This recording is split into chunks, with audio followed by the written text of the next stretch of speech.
Greetings and salutations. This is Abdelhadi with The Bitter Truth, where we may not have all the answers, but we're going to ask an awful lot of questions. You can also become a bitter pill or a spoonful of sugar, and soon to be the new tier. You could be a medicine going down for the price of a latte and a scone by visiting patreon.com/The Bitter Truth. Today, I've got a guest, a friend of the show, has been on before, Mike Mahony. He has been a candidate in the past for public office. He's run as a libertarian in Orange County for several different seats. He's also a host of the show The Nightly Rant, which, unlike me, is nightly, which is awesome because he's not lazy and I am. So there you go. Mike, how you doing, buddy? Doing good. You know, I was checking back on something, and it's been over a year since we've sat down and had a chat like this. Okay. It's about damn time. It's about goddamn time. It's been too long.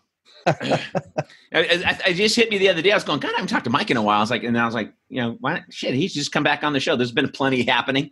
It's not like the world has changed. The world has changed, man. I hope we start changing back. I mean, 1918 didn't last forever, right? Eventually, they kind of moved forward. They wore masks back then too, right? So, I've seen some different documentaries, and eventually they stopped doing it. So I'm hoping, although little side note. I used to have to pay for a girl to wear a mask, and now I get it for free. So that's so there's that bonus to the. I used to pay for that action. Now I get it for nothing. I'm kidding. Saving I'm not money. I'm not subjecting women. I'm a nice person. I don't do that. Saving money at every corner. Saving money. When you asked me to come on, you said, what do you want to talk about? Yep. And so I'm gonna try to find a politically correct way to say what I want to say. Oh, fuck that. No. Just say it. Because it's so sensitive. Sure. But, I'd like to talk about this Black Lives Matters movement, but not just really the movement. I feel like there's two parts to that issue. There's the movement, which I 100% am behind. 100% I'm behind it. But the organization, in my opinion, is a piece of crap. And I think that I'll kind of summarize for you what I think, and then we can go from there. I think that they purposely set up an organization that wasn't really an organization, so they can stand behind, if that chapter over there commits acts of violence, we can say, well, we're not for that. But meanwhile, they're kind of silently clapping behind the scenes. I mean, you got the funding, where the funding comes from is suspect. Well, wait. Well, before you crazy. Before you get into the laundry list, because you mentioned that when we were emailing back and forth. And I did look up some. I couldn't find acts of violence performed by I can't even talk today. Black Lives Matter. I didn't find any actually. I found Antifa.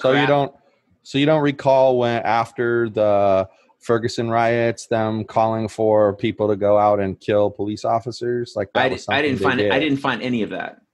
And it's interesting because two of the original organizers, Opal Tometi and Patrice Colliers, they both want to abolish the police and prisons.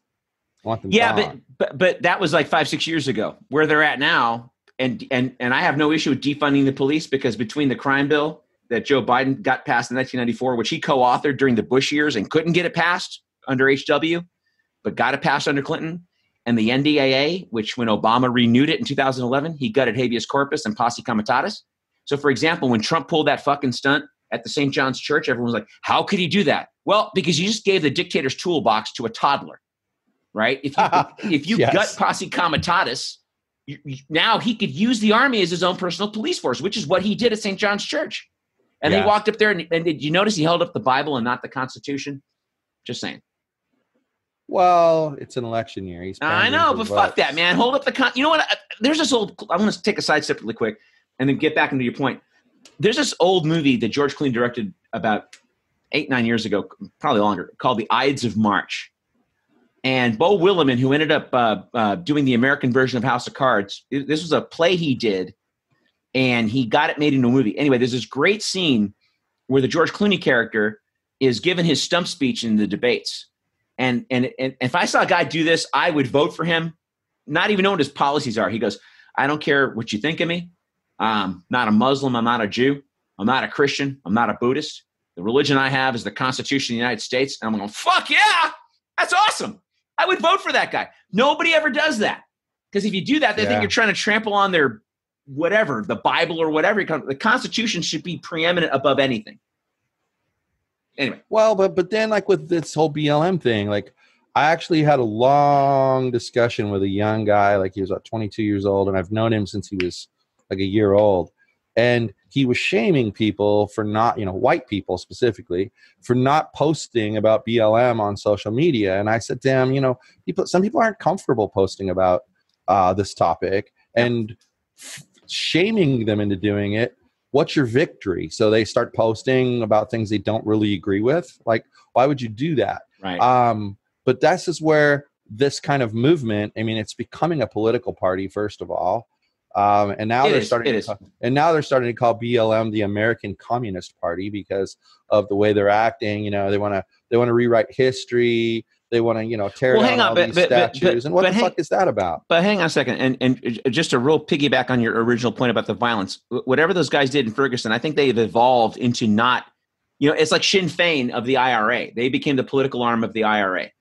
And so I think with these guys, I think they, whatever violence they were calling for 5, 6, 7 years ago, I don't see them doing it in this recent fracas. Do you see them condemning the violence that's going on? I mean, you got CNN. There was a CNN reporter. The first thing I've ever heard the orange clown, that nightmare, say, I purposely watched his stupid rally the other night because I swore to God he was going to announce that they were going to invade Chaz and take back the country of Chaz and bring it back to the United States. And so I was waiting for that. My son will tell you, we watched it for that one reason and one reason only. And the one thing he said, and I actually saw this on CNN, there's a CNN reporter, and behind him, this building is on fire. And he's like, it's very peaceful out here. The protesters are very peaceful. No acts of violence. And the building's burning. Like, how come? And here's the mantra. If you dare say people shouldn't be rioting and looting and burning down buildings, then they say, oh, well, property and human life cannot be equated. Well, you're not wrong about that. But I agree. I agree with that in principle. But also, too, I understand if you want to make an omelet, you're going to break more than a few eggs. The Revolutionary War, a bit messy. It was a bit messy. But hey, if your movement is supposed to be peaceful, but the protesters. I was in Austin. The protesters are not looting, and by the way, the cops aren't catching looters. They're shooting protesters with rubber bullets, flashbangs, tear gas. They're running over people. They're beating the shit out of civilians who haven't done jack except for stand there. I've seen video after video of this shit. Meanwhile, looters. And how many videos have you seen of guys dressed in riot gear breaking windows? More than a handful of videos I've seen of that shit.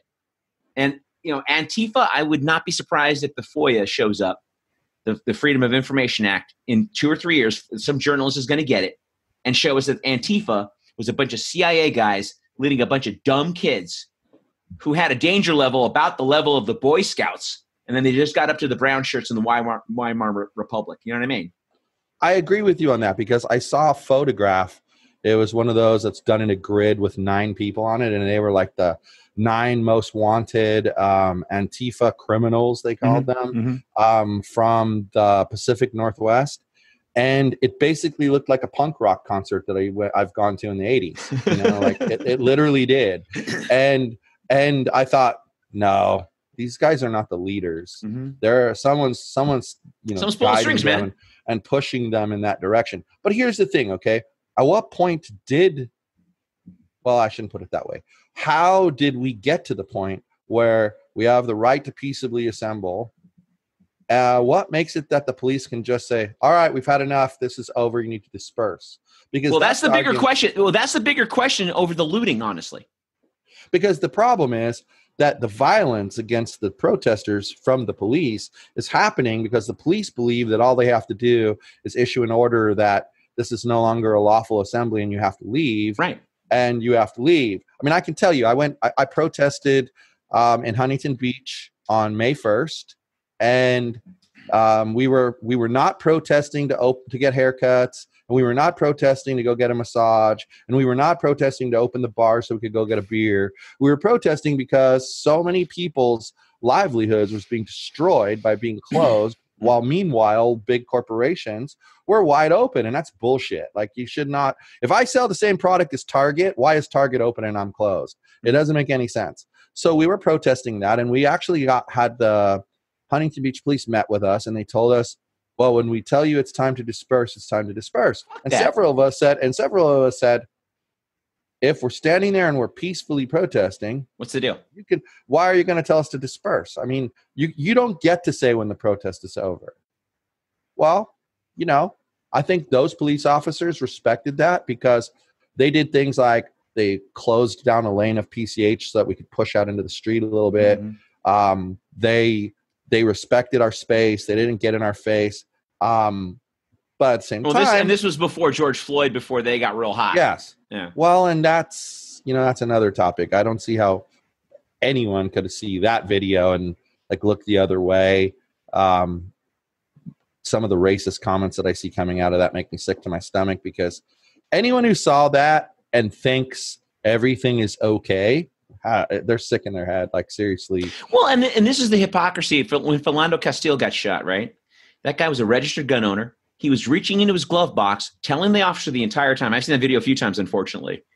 And that he's reaching for his permit because he was licensed to carry a piece. So he was shot by a cop as a registered gun owner. Where was the NRA on that? The NRA should have been all over that. Yeah. The NRA and every Second Amendment guy should have been all over that, instead of saying, well, he shouldn't have broke the law. What fucking law did that guy break? Well, and there's a million of these snuff films. There's a million of there's snuff films. They are like Faces of Death when we were kids. Remember that VHS, Faces of Death? Yeah. That's exactly what this is like. Every fucking 2 months, there's 20 or 40 of these things. And not to mention the ones that we don't see, the Breonna Taylors of the world or the Freddie Grays of the world, who mysteriously have a broken neck while they're handcuffed, but they killed themselves. And I'm like, well, but see, here's the problem that I have with all of this. I mean, as far as my philosophy goes, I'm a pretty logical person. And I had to figure out, how do I overcome the fact that there are situations that I've never experienced but actually do happen? Because, our natural reaction to things is, if you've had nothing but positive interactions with the police, you don't believe the negative interactions that you hear about. It's just doesn't make sense to you. So what I decided was, it's kind of like the Me Too movement. If the person says it happened and I have no solid evidence to the contrary, I'm going to believe them. I'm going to listen, I'm going to hear what they say, and I'm going to support them. And I've had friends that I flat out tell, all right, I'm going to be behind you on this. But if I find out you lied, I'm going to be on the other side of this, asking for you to go to jail. Just remember that. And with the police situation, we hear about it all the time. We hear about how, if you're in a less fortunate neighborhood, you get harassed by the police all the time. If you're black and you go into a store, the store follows you around because they think you're going to shoplift. All of that is crap and shouldn't happen. But it all kind of goes back to how we keep giving the police more and more authority. I mean, I've never trusted the police because I've had run-ins where someone's family member is friends with a police chief, and so the next thing, officers are harassing somebody that person doesn't like. That's just wrong. It's corruption. Right. And I'm totally against anything that's fraudulent or corrupt. But at the same time, I feel like this, you used the word earlier, defund the police. I think that needs to be defined, because does defund the police mean what some people, there's basically, when you talk to the entire group of people who believe in defund the police, you get two answers. Either defund the police means get rid of the police, or defund the police means take back some of the money that they're using on military grade weapons and give it to other social issues. I agree with that part. But getting rid of the police entirely is never going to work, because what happens is now we have vigilante justice. And that, to me, is pretty much as bad as anything the police could ever do. Sure. And to your point, I agree with you. If the world was perfect, we wouldn't have doctors or comedians or cops. So there's that. Exactly. But the challenge that we've seen, and I work with law enforcement in my day job. I've worked with law enforcement quite a lot for about a decade. And I've been in that room, but I wasn't in that room as a long-haired musician. I was in that room as a middle-aged, bald white guy with a jacket on. So I look like, and by the way, just FYI, you're Mike Mahony. Mike Mahony doesn't have the same challenges that a guy with my name has. Okay, that just being honest. I got a buddy named 100%. My friend's John Smith, or I won't name names because they're my buddies, but I mean or Chris Jones or whatever. When I go to the airport, I get randomly selected for additional screening about 2 out of 6 times, 2 out of 5 times, right? And I know it's going to happen, and they're going to take my computer. And they're going to ask me if I pack my own bags. It's like being in Israel. They're going to, hey, did you pack your own bags? Did you have your eye on them the whole time? And it's like, wow, okay, cool. I get it. Because I got the long Mustafa falafel name, I accept that. So but the thing is, and to your point, because folks that I talk to on the left, the real left now, not this Hillary Clinton bullshit, but the real left, most of them are not about, quote, defund the police. And I've seen like articles that these guys would write, and it's like reallocate some of the funds, like you're saying. For sure. And also, I wrote an article for Texas Free Press out here a few weeks back listing some things we need to do. And, they have college degrees. These guys aren't dumb, right? 30% of them have a bachelor's. 50% of them have some kind of a 2-year or equivalent. 5% of them have a master's degree. So it's like 85% of these guys have a degree. So what you want to do is start, challenging the psych evaluations. You don't not hire a guy because he's got too much compassion and empathy, right? And then you also change the culture of permissiveness. So it's not like fucking Serpico. If you do report a gang rape in a jail, you're not going to get shot in the face. I saw an interview about a month ago with a cop who was doing the voice disguiser digital thing. Yeah. And he quit a few years back. This is before all this really got going. And he quit because 4 or 5 years prior, he'd reported a jail rape. He saw an officer rape a woman in her cell. She got busted for DUI, and he raped her. Right? So he reported it, and he wasn't very subtle about it. I guess he didn't know how to do it. So he got caught. So the word was out. It was gonna be like a Tim T or a Pat Tillman kind of a thing, where every time he went on a raid, he'd fall back.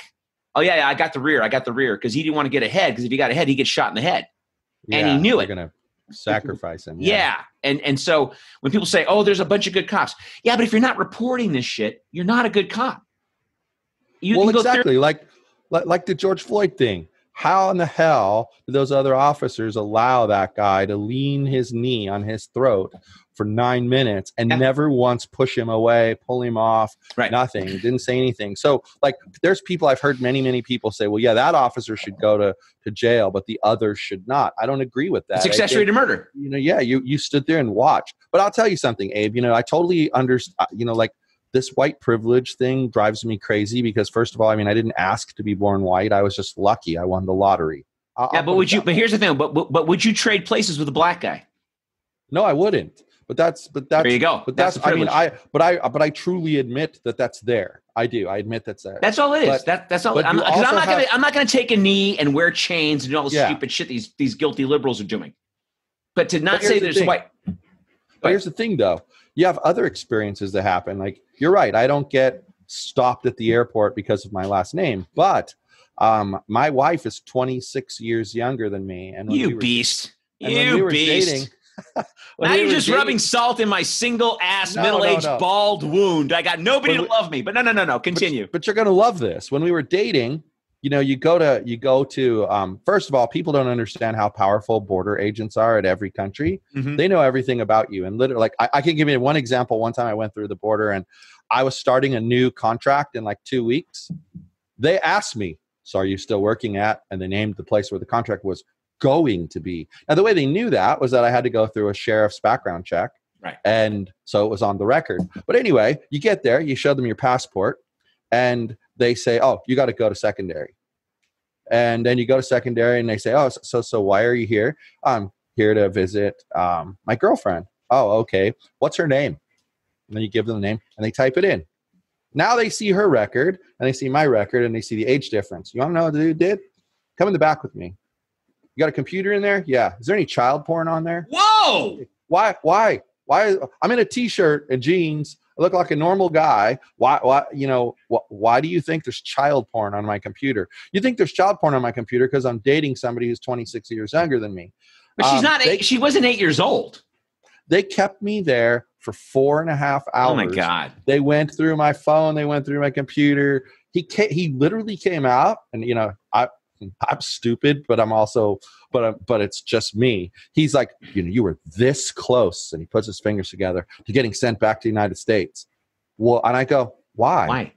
What did you see on my computer or my phone that made you, well, I don't need to tell you that. Well, that's because there's nothing, you can't tell me that because there ain't nothing on my computer or my phone that would send me back to the United States. You're full of crap. That's what I told him. Right. And he goes, you better not talk to me that way because I could just, I have the power to just send you back. I understand you have the power, but I can also sue you for, you're going to have to provide the evidence of why I'm going back. And I could sue you for that. Now, this was just leave. It was a Canadian border agent. Okay. Canadian border agent. That was my question. All right. And so I've experienced, and that's when I started thinking, okay, if I were to tell somebody else that I had this experience, they might not believe me.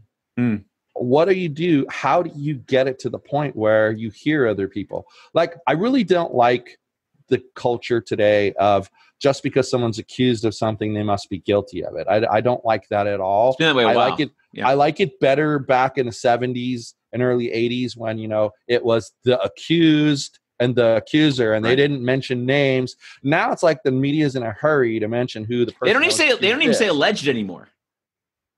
Like, right. Half the time they don't even say alleged anymore. I mean, okay, Harvey Weinstein, you kind of knew he did it. I mean, 20 years ago, I was in that business. Sure. I knew he did it, but yeah, alleged is a nice word until the guy gets a conviction. Well, right, and so you say to yourself, how do I reconcile knowing that things like this happen in the world with the fact that I've never experienced it? Because you're right. I don't have your last name. And I can only imagine, like, because of that and with all this terrorist stuff going on, that they're like, uh-oh, this guy has a Middle Eastern sounding name. We better pull him aside. Are you kidding? My first name is Ibrahim, right? Every time there's a goddamn terrorist, it's like 4 of those guys have my fucking name. Why don't you change your name to Phil before you do your thing so I can get to the airport? Asshole. And exactly. Make it easier for you. They're not thinking about you. They're not thinking about my needs or my cousin's needs. But here's the thing, though. In all seriousness, I pass for white, though.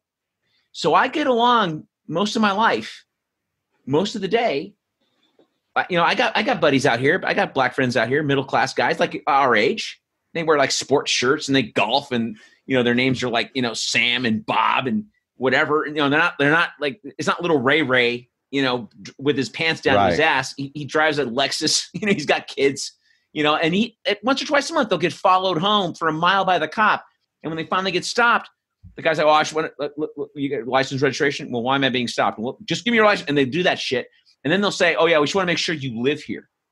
Well, why wouldn't he live here? He's not driving a 64 blue Impala that bounces up and down, with his pants hanging off his ass. He's a fucking middle-aged insurance guy or finance guy or an IT guy with a job. You can't look at the guy in the eyes and know that he's like a regular Joe. You just driving by, you just got to stop him because it's really crazy. And so, we've been doing this for 400 years.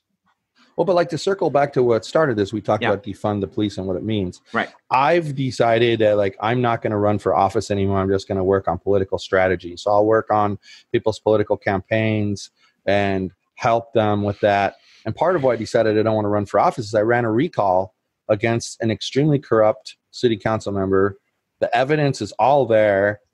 Other city council members admitted to me in my face that they knew that she was corrupt, but it was in their best interest to protect her, so they did. So I don't want to be one of those bozos who has to protect some corrupt person in order to, get their legislation passed. I don't want that. But so I'll use my brain to do political strategy. And I'm telling you that first of all, this movement needs a leader.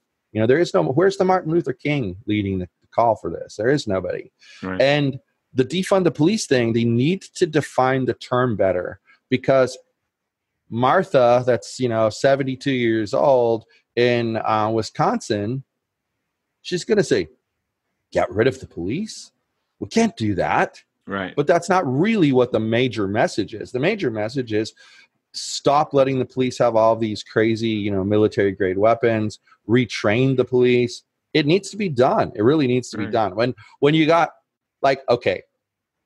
on both sides of the issue, I saw a video of officers were trying to drive through in an unmarked car, and the crowd stepped out into the street and started swarming the car, and they were moving like 1 mile an hour trying to get through there. And one guy was literally sitting on the hood of the car. Everyone dispersed, and they were telling him to get off, and they were slowly going. And then all hell breaks loose because some guy comes with a skateboard and smashes their windshield. Well, they're the police. Yeah, they're going to get pissed that someone smashed their windshield. Mm-hmm. And they got out of the car, and they're like, who did that? Who did that? And then some guy got in their face, like punched one of the police officers. Strictly the aggressor, not the police. The crowd was the aggressor. Sure. Some guy the same guy with the skateboard hits the cop over the back of the head with the skateboard. All hell breaks loose. Now someone else watches the same video and they're like, you see how police brutality? Do you see the police brutality? And I say to myself, no, I don't. What I saw was police officers trying to not cause a problem. They had a dude on the hood of their car. Right. They didn't get out and like drag his ass off and arrest him. But that's one out of like 1,000 incidents where the other 999, they're, like you said, they're shooting rubber bullets at people. They're setting off flashbangs. See, and they're a couple using things too. Tear gas that's illegal in war. It's a war crime. Why is it legal in cities? Well, But it's okay in war. And this not is okay in war. And to your point, really quick, there's two things when you talk about defund the police. For example, I know for a fact there's at least 10 major cities that send their cops to Israel to train. Uh-huh. Now, I don't want the IDF training guys how to treat Palestinians in Gaza. And by the way, that knee move, the week that Floyd video came out, I must have seen, I don't know how many ex-cops coming on Fox and MSNBC and all these places. Oh, yeah. That's not an American police move. We don't do that in this country. We don't do that. Yeah. They do that in fucking Israel. That's an Israeli move. And I've seen that a million times. We got an IDF soldier on the neck of some Palestinian kid. Yep. And just to scare the shit out of him. They're actually a little better at it. They don't kill the guy, and sometimes they do, And so it's like, but this is where I don't want my cops policing like they're in Kabul. And another thing too, if they had combat experience, I don't mean peeling potatoes in the green zone. Okay, I mean been shot at, watched his buddy get blown up by an IED, hanging out in Tikrit for 6 months. Okay, if that guy comes back to be a cop, no, he gets to jockey a desk. He gets to be the employee benefits guy. He gets to work. He's not going to be a cop. He's not going to be a patrol cop, because those guys, you roid them out and you give them weapons, and it's like a kid with a new toy. When you're 5 years old, you got brand new sneakers. You thought they made you run fast. You got them on, even though they were supposed to be your Sunday sneakers. You put them on anyway because you knew you're going to run faster. Same, we're all boys at the end of the day. And you get these guys, and they're doing the white power salutes and all this shit in some of these videos. You're going, come on, man, it's. And to your COVID protest point a second ago, you guys sound like you had a different agenda, which I respect. But those guys that were like marching up on the state capitals of Michigan and Minnesota, white skinheads armed with automatic weapons, semi-automatic weapons, and they get to take selfies with cops. Not an incident. Threatening the lives. Change their color. It's a different story. Right. It's like threatening the lives of legislators. It's like that Chris Rock joke. White guy shoots a gun, no problem. Black rapper says gun, Senate inquiry, right? And it is the color. But it's both sides, though, Abe. As a country, we've gone insane. We've gone nuts. Like, you got people on one side saying, well, no, there's no problem with tearing down statues and lighting them on fire and beating up police officers and, rioting and looting. We don't have a problem with that. Then you got the other side going, anyone who ever does anything like that, I don't care what the circumstances are, they need to go to jail. I just don't agree. Like, okay, this is going to be kind of, I think, an unpopular opinion, but whatever. The Rayshard Brooks situation, I agree that he got a little aggressive and violent at the end. I do agree, but they had his car. They'd already run his ID. They'd already frisked him and knew he didn't have any guns. Let him run. Yeah. You're going to catch him. Right. And here's what I'm going to get. Here's where I'm headed with that. I used to watch, it's off the air now thanks to all this, but I used to watch Live PD on a regular basis. And I used to say to my wife, you never notice that on Live PD, you never see an officer like being aggressive with anybody. They're always very polite. And I said, yeah, it's because there's a damn camera on them. There's a saying, your character is who you are when no one's looking. And that's your character. That's right. If you are the guy that will steal $100 bill off the table because no one will ever know it was you, well, then you don't have very high character. But if you're the guy that's going to be like, hey, I think you left the $100 bill out, you didn't mean to, that's your character. Yeah. Same thing with police officers. When the camera's on them, they're going to behave to the best of their ability. But That's how they should be behaving. They should be. I watched them. They had a car and a guy ran away. They tried to chase him and he got away. And then they're like, well, we'll try to catch him, but it's okay. We know where he lives. We know where he works. We'll find him. That's the attitude those officers should have had. And to your point, though, so, like with when Dylan Roof shot up that church, right, the black church with 8 or 10 people, whatever it was, when he got arrested, quote unquote, without incident, and he got driven through Burger King because the cops felt bad for him because they knew for the rest of his life he wouldn't have regular food. I'm like, whoa, if a black guy shot up a white church, okay, he'd have been shot, they'd have been afraid for their lives, and they would have found a gun. Right? Yeah. Without question. And so this is kind of to the point, to your point, when the camera's on, how they behave, and the last month or so we've seen them not really give a shit when the camera's on. Another thing, Laquan McDonald in Chicago, if you're familiar with this case, former Barack Obama chief of staff, Rahm Emanuel, who's mayor of Chicago now, prick, absolute asshole prick, mayor of Chicago, total prick. He sits on the video for 10 months where the cop gets in front of the grand jury, I was afraid for my life. And then you see the video, the kid was running away and they pumped 16 rounds into his back. Now, the city of Chicago paid $5 million as a settlement to not go to court because they know if they got in front of a jury, they're dead. Way more than $5 million.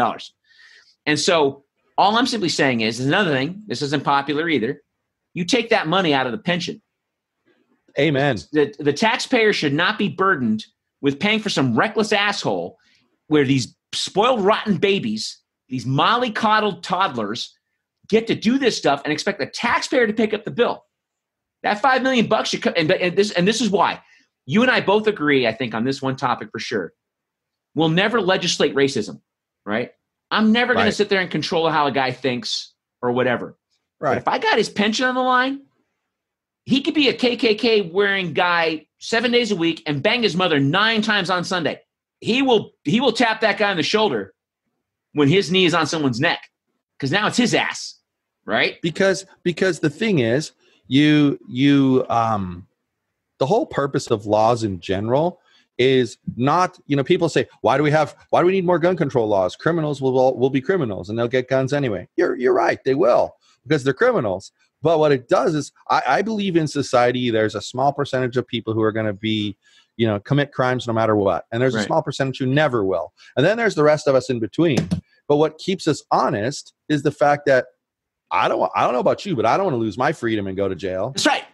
So I'm gonna toe the line. Like if you're a if you're a truck driver, if you have to pay all the fines for speeding, you're not going to speed. But if your company has to pay all the fines for speeding and they can't fire you, well, at what point are you going to care? You're going to drive as fast as you want. Oh, got another ticket. Oh, well, they're going to pay. And that's what happens is you've got unions that protect the police officers. You got municipalities that pay the money in big dollars, pay it out. Huge settlements, cover them. And they never are affected. And so, all right, they lost their job. They got fired. So they'll get another job. They end up opening security. It's called, and by the way, it's called lateral transfer. Yeah. Okay. These guys never leave the job. They're like priests. They get moved around from archdiocese to archdiocese. I mean, I worked with a ton of cops back in the day that were laterally transferred from another agency all the time. I never asked why. Oh yeah, we just bought a house here, whatever. And sometimes that might have been true. But the term lateral transfer is just a nice way of saying, yeah, well, I fucked up in so-and-so PD. And now I'm here. And that Derek Chauvin guy, he had 3 other incidents that he wasn't even indicted for. I mean, the one that A.B. Klobuchar fucked up on, I'll let it slide because he was being shot at. That's cool. I get it. You're being shot at. You got to do what you got to do. But the other 2, he should have at least been indicted. But it all comes back. I was sitting here while you were talking. I was thinking about something. And it seems so painfully obvious, things like, make them pay out of pocket for this stuff. But the problem that we have is like with everything else in our society today, there are powerful special interests with a lot of money that don't want to see it that way. Right. And because they don't want to see it that way, we can fight and fight and fight, and it's not going to happen. And I mean, I'm going to go on record right now, as I've already told my wife this many times. at some point there's going to be a civil war over this. There's 100%. going to be, because people can't take it anymore, and they're fed up. And the only way you're going to defeat the big money is they're going to have to start a civil war and hope that they win. And then they become the government, and they can retool the government in a way. You know what I mean? Let's face it. Why did Trump get elected? Drain the swamp. Drain the swamp. Well, it's a great concept. He just, all he did was make the swamp swampier. He made the swamp swampier, He filled it up with John Bolton and Elliot Abrams and every slime bag that the GOP has coughed up for the last 40 years. I can't stand that guy. And I think like saying stupid shit like, I'm going to slow down the COVID testing so that the numbers don't look so bad. You're a moron. Like what's wrong with you? I can't even believe he thought that, let alone said it out loud. And the entire situation, it always, unfortunately, always comes back to this. Special interests have got control of this country, and we only do things that are in the favor of the special interests. If you're scratching my back, I'm gonna turn around and scratch your back, and I'm not gonna care whether you're a piece of crap or not. I'm gonna turn around and scratch your back. It's what I've experienced in politics. The lady I ran against for Board of Supervisors is running for what's his? I always forget his name. The guy, Dana Rohrabacher. She's running for Dana Rohrabacher's seat as a Republican, and she has his backing. She has Trump's backing, and that's why the lady had like close to $1 million in the bank, because she's been planning this move for a while. But she's done jack squat as a county supervisor. So what qualifies her to be a congressperson? Or like, I'm actually kind of interested to see, later today